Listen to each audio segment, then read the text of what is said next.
merasakan di tol itu memang energinya sangat-sangat buruk sekali dan punya banyak tendensi atau ke arah makhluk halus dan interaksi dengan makhluk gaib di tempat tersebut. Jadi aku melihat ada banyak makhluk yang terjebak di sana. Tanda bahaya tol Cipali sesungguhnya sudah terlihat sejak kilometer pertama.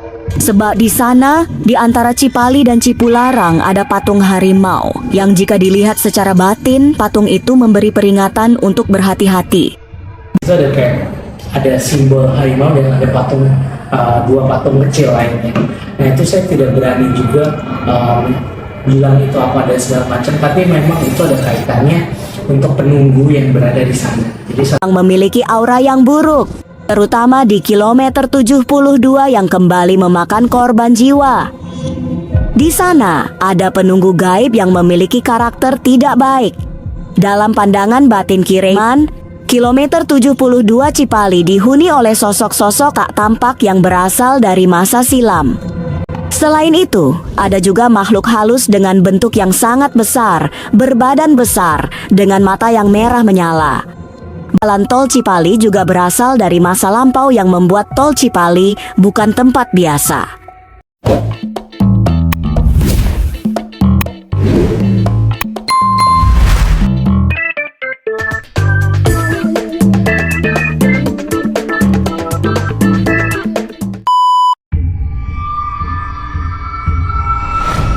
Sungguh mengerikan, 5 orang meninggal dunia dalam kecelakaan maut di KM 72 Tol Cipali pada Selasa dini hari kemarin. 3 kendaraan mengalami tabrakan beruntun hingga korban jiwa tak bisa dihindari. Sementara itu, jumlah korban yang mengalami luka-luka juga sangat banyak, karena ada 2 bis yang terlibat dalam peristiwa ini. Kecelakaan di Tol Cipali memang bukan kali ini terjadi. Sehingga banyak yang percaya bahwa ruas tol ini dianggap sangat angker.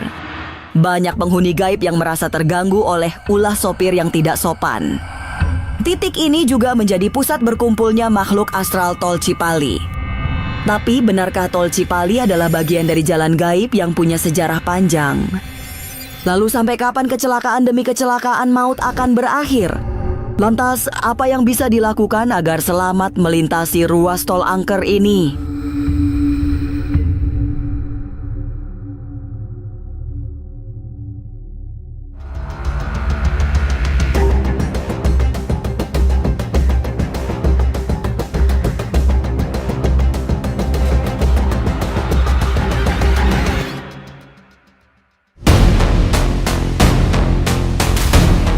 Tol Cipali kembali memakan korban. Selasa dini hari kemarin, kecelakaan beruntun terjadi di KM 72 Tol Cipali dan mengakibatkan 5 orang meninggal dunia.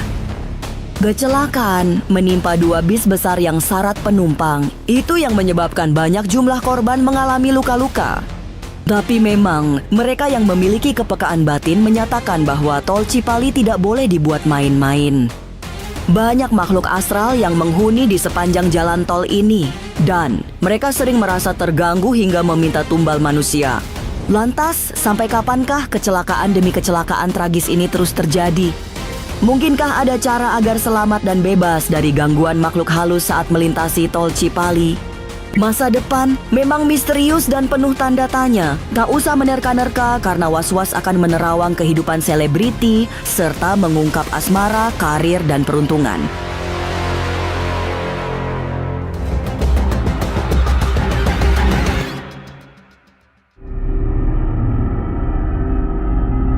Mengerikan, kecelakaan tragis kembali terjadi di Tol Cipali. Kali ini tepatnya di kilometer 72 yang dianggap orang sebagai ruas tol paling angker.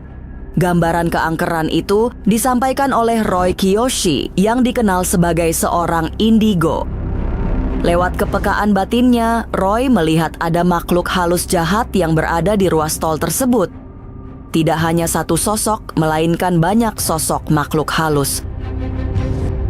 Selain ada perwujudan siluman harimau, ada juga sosok gaib yang berbentuk sangat besar serupa genderuwo. Mereka inilah yang menjadi pengganggu para sopir sehingga sering terjadi kecelakaan.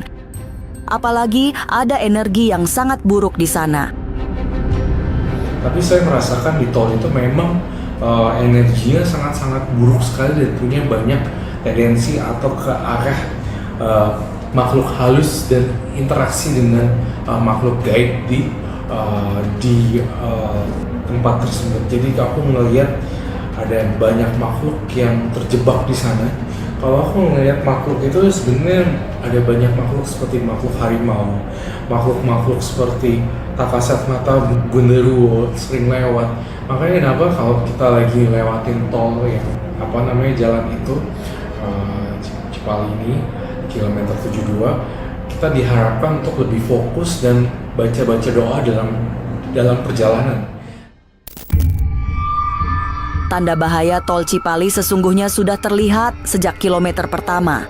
Sebab di sana, di antara Cipali dan Cipularang ada patung harimau yang jika dilihat secara batin, patung itu memberi peringatan untuk berhati-hati. Bukan tanpa makna, patung kepala harimau itu dibuat. Sebagai anak indigo, Roy melihat patung itu bukan sekadar penghias jalanan tapi memiliki arti yang jauh lebih dari sekadar patung. Lebih rinci, Roy menyebut sosok itu adalah gambaran penunggu tol yang bisa berubah menjadi sangat berbahaya. Situ ada simbol harimau dan ada dua patung kecil lainnya. Nah itu saya tidak berani juga bilang itu apa dan segala macam, tapi memang itu ada kaitannya untuk penunggu yang berada di sana. Jadi salah satu penunggu itu kayak dibuatkan statue atau rupang atau bentuk patung yang berkaitan dengan makhluk-makhluk di sana seperti itu. Dan ada tokoh yang disemayamkan di situ, ada dua, dan satu lagi adalah patung kepala harimau. Itu yang menurut saya sangat-sangat menyeramkan.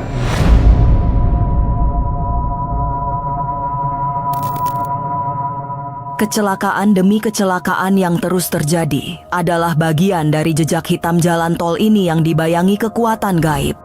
Maut yang merenggut jiwa menjadi bagian dari kesinambungan yang terjadi di masa-masa sebelumnya. Sebab para penghuni dimensi gaib memang membutuhkan tumbal manusia. Kondisi itu yang menurut Roy Kiyoshi membutuhkan treatment spiritual agar tol Cipali tidak lagi memakan korban. Karena memang mereka kayak butuh kesinambungan. Nggak cuma sebenarnya kecelakaan ini nggak cuma terjadi hari ini gitu ya, pada tol tersebut, pada perjalanan tersebut. Tapi sebenarnya udah berkali-kali itu terjadi juga. Itu jadi itu benar-benar kayak udah sering kejadian gitu. Bukannya mereka marah sama kita, enggak, tapi memang ada salah kita juga nggak fokus di situ.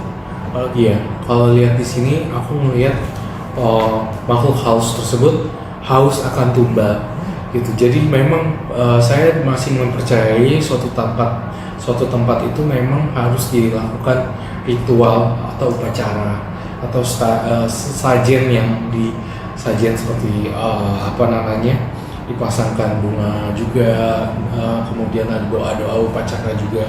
Itu sebenarnya harusnya seperti itu ya. Jadi tidak memakan korban jiwa yang berhubungan dengan korban manusia. Sebenarnya bisa dilakukan upacara atau ritual kecil sesuai dengan adat istiadat yang dekat-dekat situ juga, seperti itu sih. Harus dikaji lagi lebih dalam ritualnya seperti apa. Itu memang harus ada guru spiritualnya untuk itu sih. Ritual pembersihan menjadi sangat penting. Bukan hanya agar ruas tol yang menyambungkan Pulau Jawa ini tidak lagi angker, tapi ritual pembersihan juga dikhususkan untuk para korban kecelakaan. Saat ini, arwah para korban masih belum menemukan ketenangan. Mereka masih tertahan di alam gaib yang menjebak mereka. Perjalanan arwah-arwah ini ke sisi Tuhan juga masih sangat jauh karena belum mencapai titik kesempurnaan. Arwah-arwahnya, kalau saya lihat, arwah-arwah tersebut akan mendiami tempat tersebut masih belum bisa untuk reinkarnasi. Saya melihat di sini kayak terjebak di alam gaib juga gitu. Jadi memang harus balik lagi kenapa mereka harus dilakukan upacara pembersihan atau upacara ritual untuk tidak memakan tumbal lagi atau korban jiwa lain gitu. Jadi banyak macam upacara yang harus atau ritual yang harus kita lakukan sebenarnya. Doa-doa setempat gitu, mungkin itu juga bisa meringankan kejadian-kejadian buruk atau kejadian yang berhubungan dengan kecelakaan sih. Prosesi pembersihan sudah semestinya dilakukan agar tol Cipali tidak selalu menakutkan bagi para pengguna jalan. Apalagi sebelum menjadi tol yang sangat panjang, kawasan Cipali telah memiliki sejarahnya sendiri. Itu yang membuat berbagai ritual pembersihan dibutuhkan. Selain mampu menetralkan suasana alam gaib, prosesi pembersihan dan berbagai ritual doa-doa akan menenangkan para makhluk halus.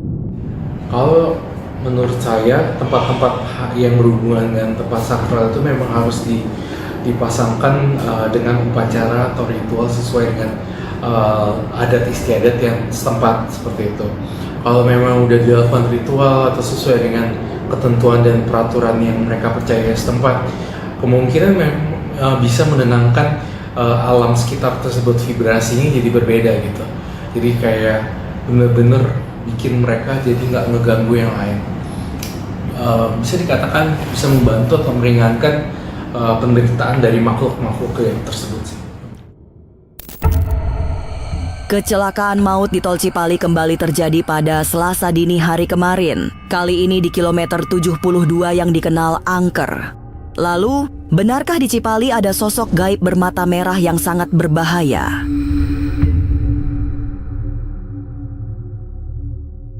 Jangan lupa saksikan Was-Was setiap Senin, Rabu, dan Sabtu. Jangan lupa komen, like, and subscribe. Saya Uya Kuya, penonton Was-Was.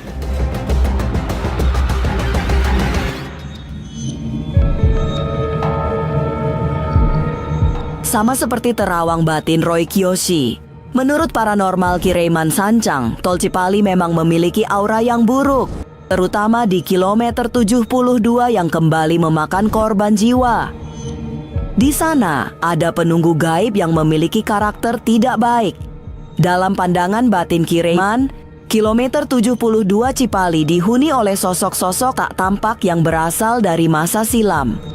Selain itu, ada juga makhluk halus dengan bentuk yang sangat besar, berbadan besar, dengan mata yang merah menyala.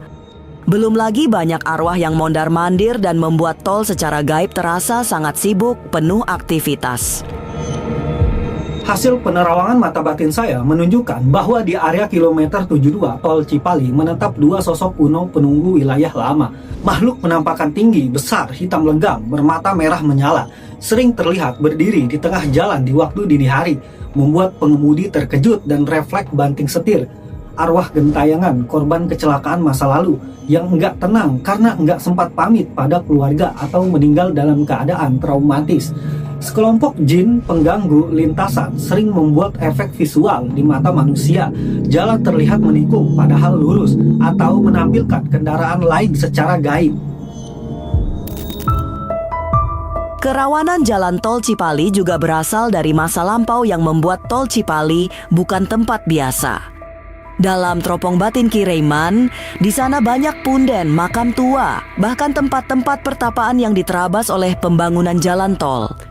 Dari sana pula, banyak penghuni gaib yang terus-menerus merasa terganggu oleh aktivitas lalu lintas yang terjadi sepanjang hari.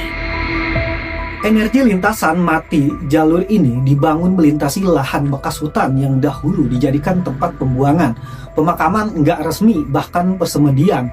Maka secara spiritual, energi netralisasi enggak pernah dilakukan, enggak pernah diberi sesaji atau ruatan. Makhluk-makhluk gaib itu merasa terganggu oleh suara mesin dan cahaya kendaraan. Tetapi mereka nggak bisa pindah, karena itu mereka melampiaskan gangguan untuk mengusir siapapun yang menginjak wilayahnya. Sudah terbentuk lingkar energi negatif. Setiap kali ada kecelakaan, trauma, dan darah, korban menambah energi negatif. Ini menciptakan semacam magnet yang memanggil makhluk-makhluk baru, seperti rumah kosong yang mengundang jin lain untuk ikut menetap. Kiraiman juga menggarisbawahi arwah-arwah korban kecelakaan yang menjemput ajal dengan cara tidak wajar. Arwah mereka ikut menjadikan kawasan tol Cipali menjadi sangat padat dengan aktivitas gaib. Mereka membutuhkan kiriman doa-doa agar menjadi tenang dan tidak mengganggu para pengguna jalan tol. Kehidupan mereka yang berakhir tragis di jalan raya memang membuat perjalanannya menuju keabadian masih terhambat. Sehingga arwah-arwah ini menjadi pengganggu bagi siapa saja yang mengusik ketenangan mereka. Dalam penerawangan mata batin saya, banyak arwah korban nggak sampai ke cahaya. Sebagian tersesat karena meninggal mendadak dalam ketakutan, nggak rela meninggalkan jasadnya, masih menyimpan emosi kemarahan atau keterikatan dengan orang yang mereka cintai. Suara tangisan, jeritan, atau bau menyengat yang kadang tercium oleh supir bukan halusinasi. Itu adalah pertanda bahwa mereka masih bergentayangan, menunggu ada yang membacakan doa atau mengirimkan ritual pelepasan arwah. Makhluk gaib nggak selalu paham batasannya. Mereka merasa terganggu oleh cahaya, suara, dan emosi manusia yang lewat, menganggap kendaraan besar sebagai ancaman teritori. Beberapa ingin mengajak manusia ke dunianya sebagai bentuk balas dendam atau keterikatan jiwa. Ada pula yang hanya senang membuat kekacauan, menciptakan pengelabuan mata yang menyebabkan supir kehilangan arah. Mereka seperti anak kecil yang marah karena rumahnya dijadikan jalan raya tanpa izin. Lalu, apa yang harus kita lakukan agar tidak diganggu oleh penghuni gaib Tol Cipali? Sesaat lagi Was-Was akan mengungkapnya. Tetap like, subscribe, dan juga share. Karena Anda patut was-was sebelum menyaksikan Was-Was. Jangan lupa saksikan Was-Was setiap Senin, Rabu, dan Sabtu. Jangan lupa komen, like, and subscribe. Saya Uya Kuya, penonton Was-Was.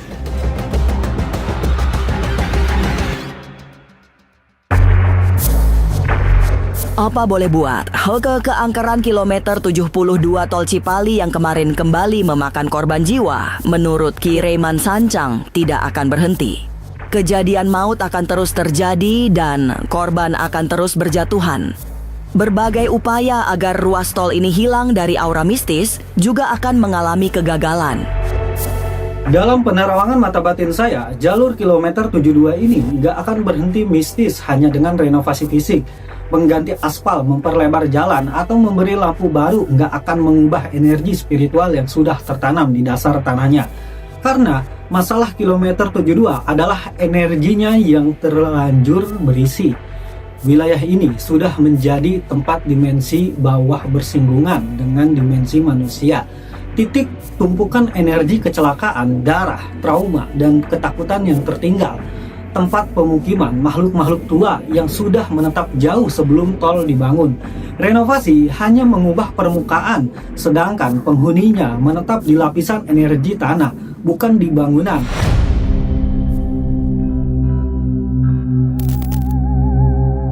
Menurut Ki Reiman Sancang, beberapa hal bisa dilakukan agar selamat dari gangguan makhluk halus penghuni Cipali dan tidak menjadi korban berikutnya. Salah satu yang terpenting adalah memberi pagar gaib dengan doa-doa sebelum melintasi Tol Cipali. Supir yang memiliki aura kuat nggak mudah terpengaruh energi kilometer 72. Pagar energi bisa berupa doa keselamatan, pegangan kecil dari bahan bertuah, atau ritual netralisasi sebelum perjalanan jauh. Ini bukan tahayul, ini adalah benteng sukma. Kedua, jangan lewat ketika pikiran kosong atau lelah. Karena makhluk di kilometer 72 paling mudah menyelinap ketika mata mulai berat, pikiran kosong, emosi sedang turun. Saat keadaan seperti itu, mata manusia lebih mudah dikelabui, melihat bayangan di tengah jalan. Jalan terlihat lebih gelap, seakan ada pengendara lain yang mendekat. Ketiga, fokus pandangan dan jaga tempo. Kilometer 72 memiliki alur angin yang membuat pengendara sering mengantuk tanpa sadar. Ini bukan sekedar faktor fisik, energinya memang menekan kesadaran, menjaga ritme berkendara dan enggak terlalu cepat di kilometer 72, sangat membantu menahan gangguan halus.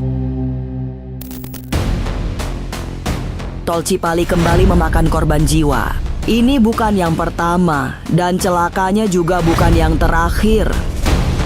Penyebabnya, banyak makhluk halus yang menjadi penghuni ruas tol ini. Mudah-mudahan, dengan selalu berdoa dan mendekatkan diri pada Tuhan, akan ada keselamatan setiap kali melintas di Tol Cipali.